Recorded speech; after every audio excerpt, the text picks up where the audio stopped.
Hello বন্ধুরা, আজকে আমি তৈরি করলাম চিকেন মোমো। এখানে 200 ময়দা আর 200 চিকেন নিয়েছি। ময়দাটা নুন আর গরম জল দিয়ে মেখে নিয়েছি, আধ ঘন্টা রেস্টে রেখেছি। আর চিকেনটা পেস্ট করে নিয়ে তাতে নুন, লেবুর রস, 1 চামচ সাদা তেল, তোমার পেঁয়াজ কুচি, কাঁচা লঙ্কা কুচি, ধনেপাতা কুচি, 1 চামচ রসুন বাটা, 1 চামচ আদা বাটা দিয়ে ভালো করে ওটাকে লবণ দিয়ে ভালো করে মেখে আধ ঘন্টা রেখে দিয়েছিলাম। তারপর ময়দা থেকে লুচির মতো লেচি কেটে বেলে নিয়ে তার মধ্যে ওই চিকেনের পুর দিয়ে এইভাবে তৈরি করে নিয়েছি।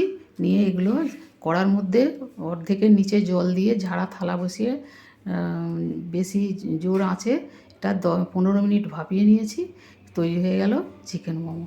বন্ধুরা, এই দেখুন ভেতরের পুর সব ভালোভাবে সিদ্ধ হয়ে গেছে।